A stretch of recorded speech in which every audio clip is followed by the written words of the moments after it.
What's going on, everyone? Thank you for tuning in. Ash here. Welcome to Scent Trails. And if it's your first time on the channel, feel free to subscribe if you like fragrances. I got some overwhelming support for my first 2 days on YouTube. I know that the videos still need a lot of work, so I'm working on that.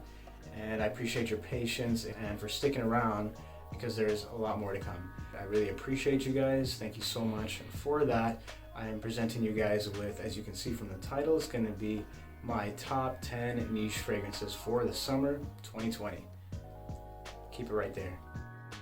Again, all these fragrances are unisex, at least in my opinion. I believe that anyone can wear any fragrance, but quite a few of them will lean a bit more masculine just because I guess that's what I tend to like. But on that note, fragrance is subjective, so there's no such thing as perfect or the best in the world. It's just all opinion and subjective. So what I like, you might not, and vice versa.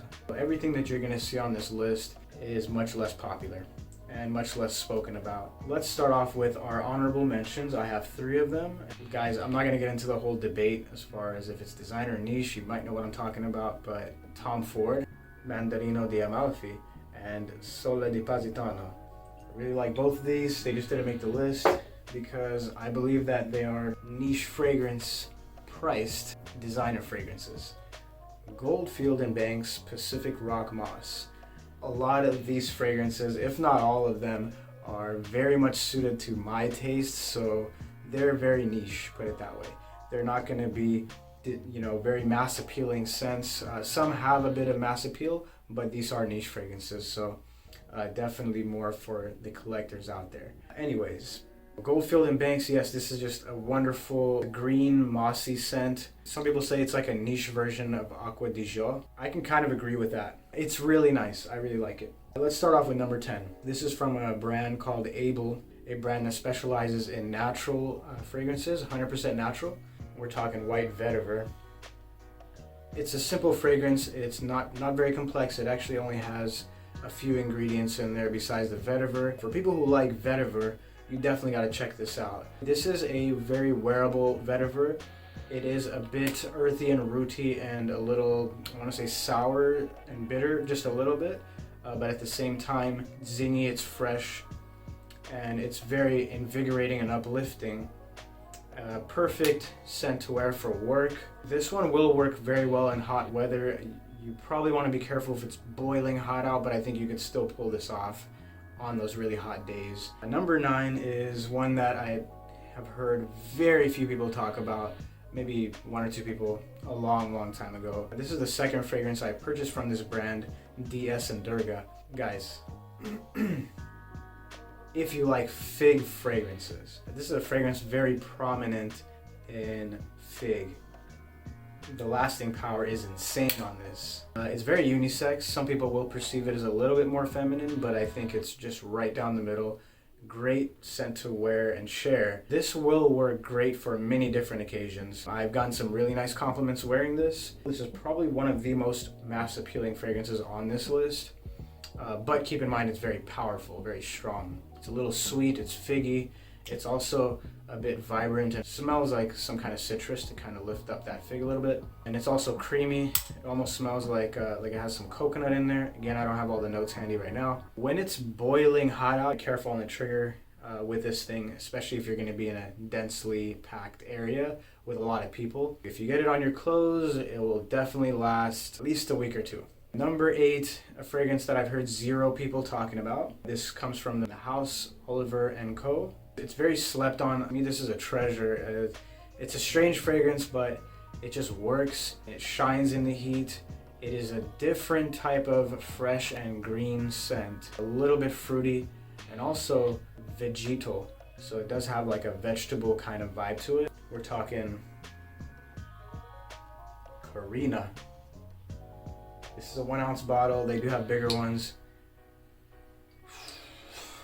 It's kind of like a little bit spicy, vegetable-like, but at the same time fresh and green, a little like citrusy, fruity, and just kind of strange when you get up close, but in the air this is just... And number 8 was Carina. Number 7 on the list is going to be a barbershop fragrance, which has a bit of a gourmand and slightly boozy element to it. The notes listed for this are very, very simple. Tonka bean, shaving soap, and brandy. Penhaligon's The Tragedy of Lord George. It's a little nutty and creamy from the tonka bean, and it does have a soapy vibe, apparently shaving soap. And then it does have this boozy element of brandy. I believe it's brandy, or it could be rum.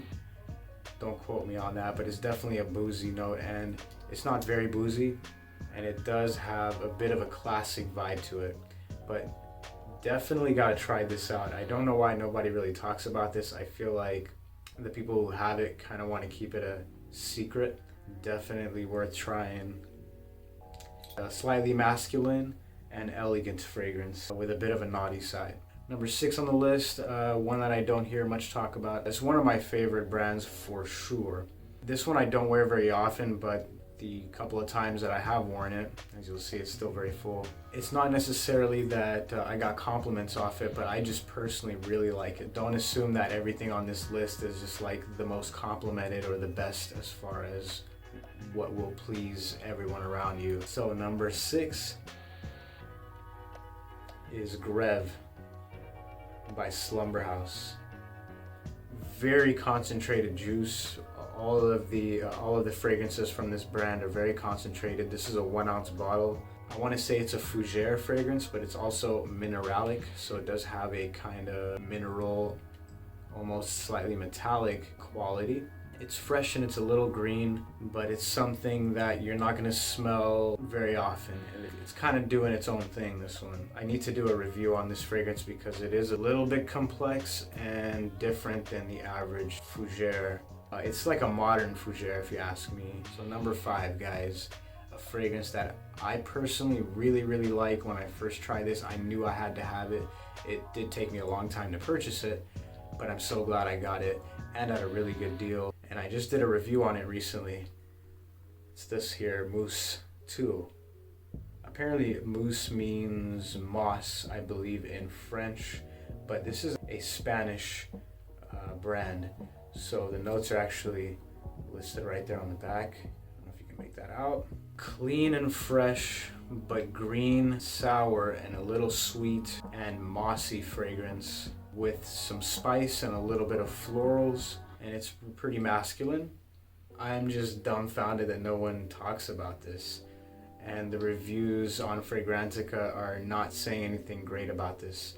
That doesn't mean it's bad, it's just not going to be for everyone. Personally, this is an absolute favorite fragrance for summer for me. Just I avoid it when it's boiling hot, and also this is a little bit of a risky fragrance, so I try not to wear it all the time. Number 4 on the list, guys and girls. So they only have 4 fragrances that I know of, and I have 2 of them. I think they're really amazing, under the radar. This is Stora Skuggan Silphium. Wow. This is an attention-grabbing citrus scent. It's spicy. It does have a peppery spice to it. It also has some leather in here apparently, and a Silphium accord. This is modern and a little bit daring, but I love to wear this when I want to make people say, whoa, what are you wearing? Like, got a little bit of mass appeal to it. The citruses and the spice are very bright and a little sharp, but just so beautifully done. Give it a shot if you could. Silphium, Stora Skuggan. I just happen to really like these style of fragrances for the summer, although I would generally use them more towards the night, with the exception of number 2, Imaginary Authors, Every Storm a Serenade. What you get here is a beautiful, masculine, salty, aquatic ambergris fragrance with a bit of pine. There's eucalyptus in here. It adds just the right touch of freshness to the fragrance. Triple Ink mentioned this fragrance, and honestly, that's what led me to try it. Although I already had a sample, yeah, that's when I went back and tried it again, and then I realized, wow, he was right. Thank you, bro. If you ever see this, thank you, sincerely. all I'm going to say about that one. So number 2 on the list is from one of my absolute favorite brands. This is Tower Perfume's new release, L'air des Alpes Suisses. Tower Perfumes, alright. I love the bottles personally. The design is simple, but just nice. Andy Towers perfumes tend to have very good performance. This is no exception. Even though I've barely worn this, I can tell that this will definitely grab attention. This is an artistic fresh fragrance, ambergris, and this is a dream come true of a fresh fragrance. If I could recommend anything out of this list for you to try, it would definitely be this one, just because it has just the right amount of mass appeal to it while being artistic, and it's something very new, and to me this is a bit groundbreaking. I'm sure more and more people are going to be talking about this one for sure. So my number 1, really hard to describe fragrance here. Okay. Now guys, I don't remember all the notes in here, but what I can tell you is this is aquatic, but not in the sense of a normal aquatic. This is a dark, salty aquatic fragrance. It's a bit woody, rather masculine, and it'll definitely get your attention. Again, a very artistic fragrance. It says right here, conceived 11/12/13. Albatross by House of Matriarch. One of my absolute favorite fragrances for warm weather, more specifically during the nighttime. It's not the most mass appealing fragrance, but it is very artistic. I just wear this when I want to be very, rather different, kind of make people think, what is that? The funny thing is this fragrance does have a kind of a dusty feel to it, which I know is going to sound weird and off-putting. It's almost like a very vintage type of dusty feel. That will actually tone down and it blends in really nice. It's not very off-putting. I mean, it is to some extent within those first like 5, maybe 10 minutes when you spray it, but it does settle down and develop nicely, at least on my skin. Hope it does the same for you if you ever get to try it. Not going to be for everyone. My number 1 for the summer of 2020 niche edition. Thank you so much for tuning in. I know this took forever. I tried to make it quick. I hope you liked the video. Thank you for your time, and I'm curious to know what your top niche fragrances are for the summer 2020. Feel free to drop any of those in the comment box below. I really appreciate the support, guys. It really means so much.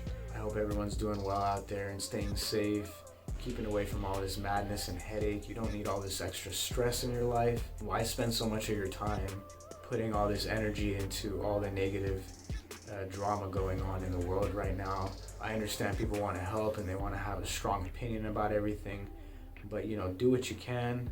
Just enjoy your life, be happy. Don't let that negative energy bring you down. Radiate that positive energy that you have. Love you guys. Thanks again, and I'll get back with you soon. Take it easy.